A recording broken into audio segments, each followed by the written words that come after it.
বাংলার এক প্রাচীন গ্রাম দক্ষিণ প্রান্তে আছে একটি পুরনো শ্মশানঘাট। দিনের বেলায়ও সেখানে কেউ যায় না। চারদিকে পড়ে থাকে ভাঙাচোরা কাঠ, ছাই আর পরিত্যক্ত চিতা। রাত হলে জায়গাটা আরো ভয়ার্ত হয়ে ওঠে। গ্রামের মানুষ বলে ওখানে আজও ঘোরে এক ছায়া। কথিত আছে প্রায় ২০ বছর আগে এক বৃদ্ধ পণ্ডিত সেখানে সাধনা করতে গিয়ে রহস্যজনকভাবে মারা যান। মৃত্যুর পর থেকে তার আত্মা শান্তি পায়নি। লোকেরা বলে সেই ছায়া এখনো ধোঁয়া আর ছাইয়ের ভেতরে দাঁড়িয়ে থাকে।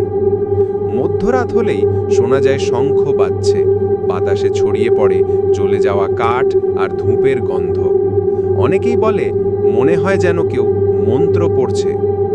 এক রাতে গ্রামের ৩ কিশোর সায়েম, জুবায়ের আর রিপন বাজি ধরল যে তারা শ্মশানের ভেতরে গিয়ে দেখবে আসলেই কিছু আছে কিনা। হাতে টর্চ আর মোবাইল নিয়ে তারা ঢুকে পড়ল। ১২টা বাজতেই হঠাৎ ঠান্ডা হাওয়া তাদের গায়ে কাঁটা ধরিয়ে দিল।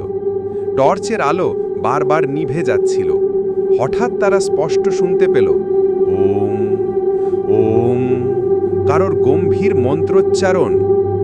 হঠাৎ রিপন দেখতে পেল চিতার ছাইয়ের ওপরে একজন দাঁড়িয়ে আছে। সাদা ধুতি, কপালে ছাই, কিন্তু মুখটা অস্পষ্ট, ছায়ার ভেতরে ঢাকা। তার চোখ দুটি অঙ্গারের মতো জ্বলছে। সে ধীরে ধীরে হাত বাড়িয়ে বলল, আমার সাধনা অসম্পূর্ণ রয়ে গেছে, আমাকে শেষ করতে সাহায্য করো। সায়েম ভয়ে এক পা পিছিয়ে গেল। জুবায়ের চিৎকার করে দৌড়ে পালালো, কিন্তু রিপন পাথরের মতো দাঁড়িয়ে রইল। ছায়াকি তার কাছে এসে কানে ফিস ফিস করে বলল, আগুন দাও, আগুন দাও। হঠাৎ পুরো শ্মশান লাল আগুনে জ্বলে উঠল। রিপনের চোখ ধাঁধিয়ে গেল। সকালে গ্রামের লোকেরা রিপনকে শ্মশানের মাঝে অচেতন অবস্থায় পেল। তার শরীরে কোনো দাগ ছিল না, কিন্তু চোখে অদ্ভুত লালচে আভা জ্বলজ্বল করছিল।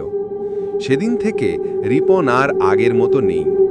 মাঝরাতে হঠাৎ ঘুম থেকে উঠে সে শ্মশানের দিকে হেঁটে যায় আর ফিস ফিস করে বলে, আগুন দাও, আগুন দাও।